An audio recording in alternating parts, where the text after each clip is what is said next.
Hello everybody, Nico V here, and I'm going to be hitting you with a quick video about my thoughts on 9th edition, all the changes, what exactly happened to our armies, and how I feel about the new edition. I've got a couple games in.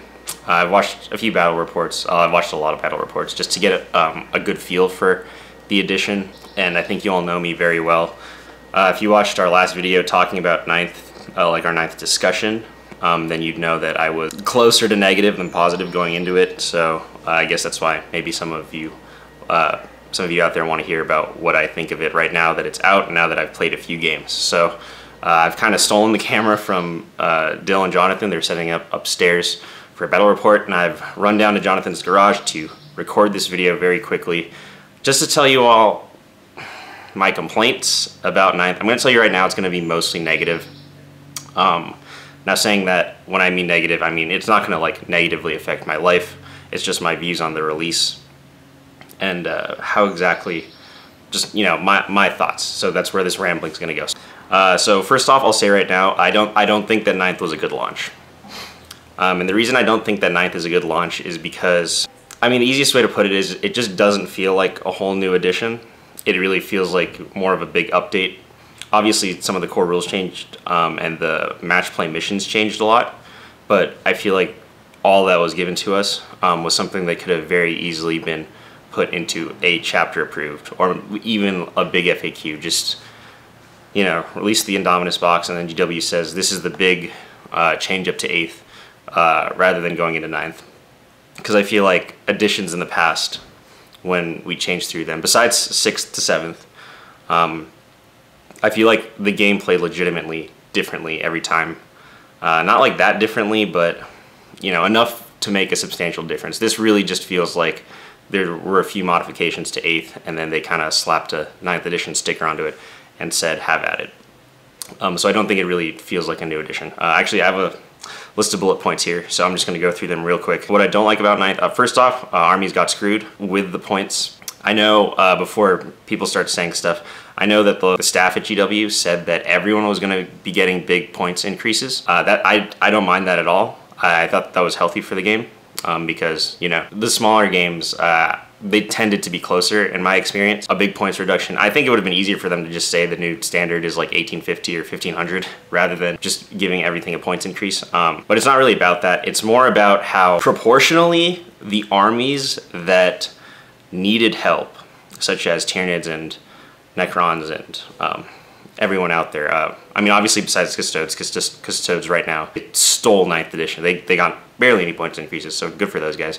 But anyways, the armies that needed help got the most points increases. That to me shows that not a lot of thought was put into the points increases. It was more of a, here's points increases across the board, rather than we can try to balance the game at the start of 9th to give the armies that need help that little extra boost. Now, a lot of people are saying, a lot of the people that have play tested the game, the big YouTube channels, they're saying that we don't have the whole picture, which is true.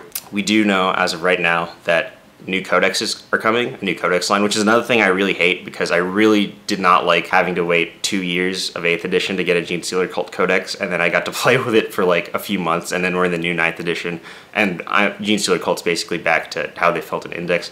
I'm not going to go on about the army stuff right now because that could be a whole other video. I feel like the points changes, it just shows that no thought was put into it, because it was a really easy way to give the armies that needed help the help they needed until their codexes came out, and then, you know, if they got stronger in the codex, then just increase the points in the codex.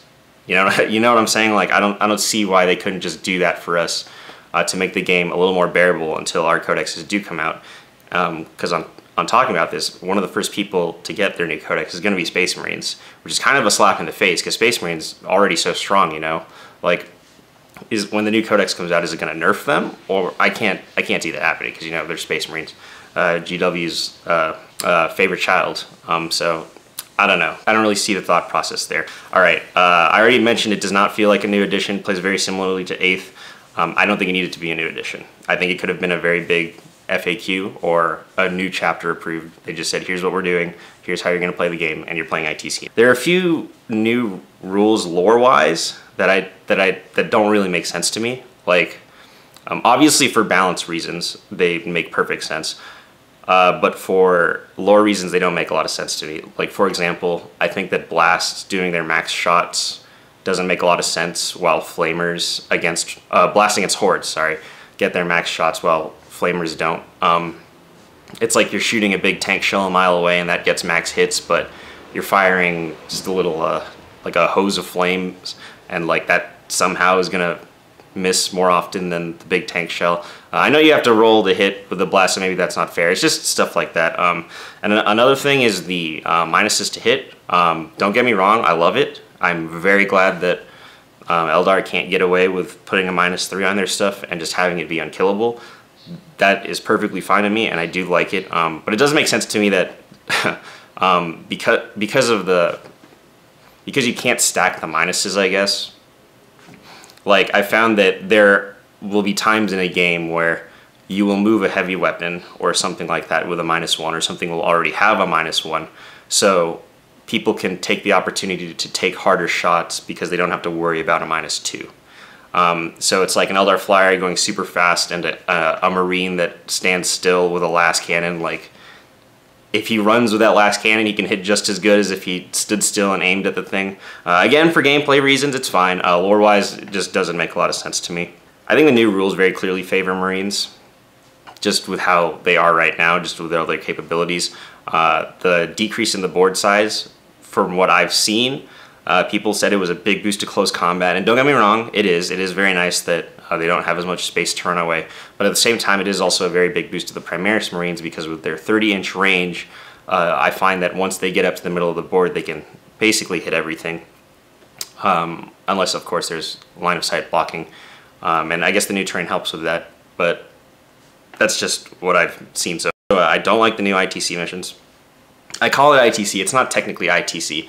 There's a few things I do like about it compared to ITC. Like, for example, ITC, your secondaries you could get 4 points on, and they were relatively easy to max out during the game. Like, you just pick the ones that you could most easily get, and then if you didn't get 4, that was a big blow. I do like how these secondaries, they're 15 points, and they kind of structured it so that it's actually kind of difficult to get all 15 points, while there's some that will only net you, like, let's say like 7 or 8 points, but those will be easier to get, like first strike.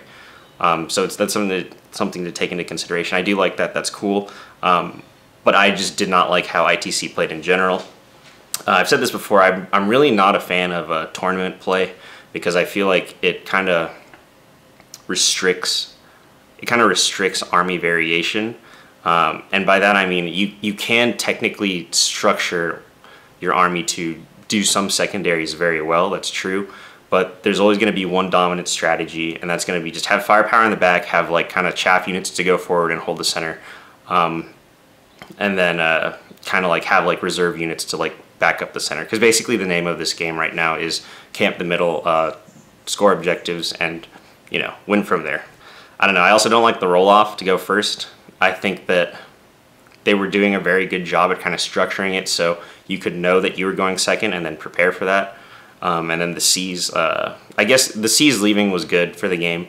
I'm going to miss it because I thought it was fun, and I thought it kept players kind of on their toes. I don't know, I'm not sure if I like how the deployment works now. I'd much rather have it go where one player deploys and then another player deploys, and then you can deploy based on knowing if you're going first or second. I thought that was a much easier thing to do, just in terms of time. It feels better to deploy all your army at once.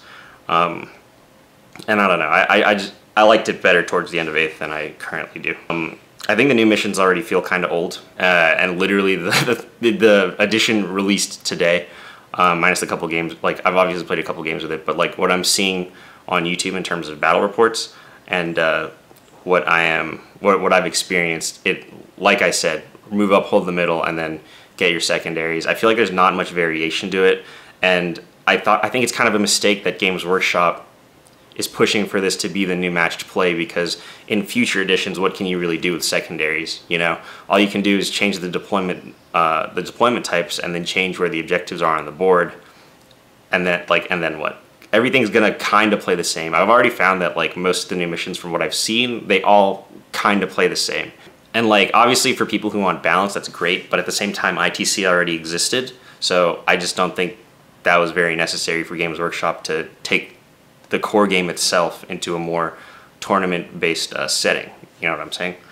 But again, these are all my opinions here. Another thing that shows that the edition was kind of rushed is that they're brand new and we already need several FAQs to clarify things. Obviously, that's going to happen every time there's a new edition, but I just feel like more and more people are just finding things where it's like, why wasn't this addressed? Or how come this certain rule wasn't addressed with my army? So that again, this all just kind of adds up to the same argument that I just feel like not the most thought was put into this edition coming out. I feel like they made a big deal about a new box set and they said, hey look, 9th edition, everybody play it. And it just truly doesn't feel like 9th edition. At the same time, this is kind of a complaint about the direction that Games Workshop has been heading in general rather than with just this edition. I feel like the way the missions play, I've always say they play kind of like a MOBA, kind of like League of Legends and stuff like that. Just very objective based, and just to me, all these missions kind of take away from the grimdark feeling. And I think that's something a lot of people have been feeling with the new Primaris line, where GW's taking the lore with them. Because just, I don't know, the reason that a lot of people like 40K is because it's such a unique universe, but it doesn't hold back any punches, you know, like everything's crazy overpowered, it's very dark, very adult, but with how Primaris are, it's more of a sci-fi direction, you know. They're just these great big super soldiers, they're the strongest army in the game, they just go out and beat out all the bad guys, they get the most attacks, they ignore the most rules, they're just, you know, the true heroes of the Imperium. And I feel like how these missions play kind of like reiterates the point that it just doesn't feel like a grimdark setting, because like with the tactics and stuff with the new ITC, you're really building specifically for this game. You're not building a cool army and then putting it on the table and you know, trying to get like some objectives done, or just like totally annihilate the enemy force, or like, you know, burn objectives to the ground. That was cool. I guess that isn't one of the ITC missions, or sorry, I keep calling them ITC, one of the new missions, but I don't know, I feel like it just doesn't feel very grimdark, you know, because before it's like, I'm going to build my army and just crush my opponent. Now it's like, all right, we got to be tactical, we got to hold the middle, camp the middle, get those objectives done, and complete our objectives. And obviously that's going to be different for everyone. Like, people, you can come up with lore reasons for why it's still grimdark, but I think that that's more of a complaint on the direction Games Workshop has been heading. Because when 8th came out, I was in love with Games Workshop. Personally, I thought they were like company of the year. They were listening to us. They were giving all the players that have been kind of ignored for a long time new rules, and it just felt like they were in it for everyone. But now it feels like they've gone back to their old, we're gonna push Space Marines and we're gonna push Space Marines hard. That's pretty much it to it. I'm gonna say right now, I saved this for last. This is the little bit of positivity that I do have in this video. Because again, for the most part, I think 9th is, I just have a negative reaction to it. You know, I think it could have been way better.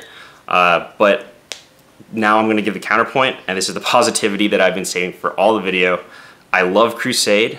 I love the Crusade rules. I like how Crusade has its own missions that feel like the old missions, that aren't quite tournament feeling. And I love that the whole campaign system. I love Crusade a lot. That's the one good thing to come out of this edition. And I think personally, the way that this could go is I think that Games Workshop will kind of take it in a direction where matched play truly is like matched play, like tournament style rules. And then Crusade and open play will be more for casual people that just want to have fun with their friends, which, you know, isn't a bad thing. Like, I always say that I don't like tournament play, but I can't deny that the tournament stuff has been very good for the Warhammer scene. It's gotten a lot of people into the hobby and interested, and if that's what you're into, then you know that's what you're into. So it is my hope that while I'm having a negative review, and a lot of people out there are having negative views towards this edition, your voices are definitely heard on the internet. Don't try to let people tell you that you know, just that your feelings are invalid, because they totally are. And it totally makes sense, but it's my hope that with this edition we kind of see a bigger split for tournaments and casual play, because I feel like 8th edition was like everything was kind of a middle ground, like mixed in there, but a big split I think could be good, because it will leave people like me who don't like tournament play to, you know, just do cool Crusade missions while the tournament players go and play match play. And if that happens, you know, that'll be great. That'll be great for the game, or at least for me, because then, you know, I'll know who I'm playing. People like who want to get certain things out of the game versus people who like want other things, like tournament players versus, you know, fluffy players, won't be getting mixed up as much. So that's my personal hope, and that's a little bit of positivity. We're writing up a Crusade story right now, and that is what I am most excited about. But yeah, that's kind of my thoughts on the matter. I just kind of splurged them on there. So yeah, please leave a comment, discuss with me. If you think I'm totally wrong, that is totally fine. I love talking about it with you guys. I love the engagement from our little community here. Your comments are always welcome. So thank you guys for watching, and please discuss below. What do you like about 9th? What do you not like? And if you guys like 9th, by the way, totally fine. I'm not trying to take that away from anyone. This is just my personal views on it. And like I said, if we can get to a point where matched play and open/Crusade play is they're two very different things, that'll be fine by me, because then I can just go and be happy and play my Crusade missions while all the tournament players play their missions. And you know, that's fine, because Warhammer is a very diverse community and a very diverse hobby, and everyone enjoys it differently. So again, guys, thanks for watching. I'm going to go help these guys film a bat rep, and I'll see you later.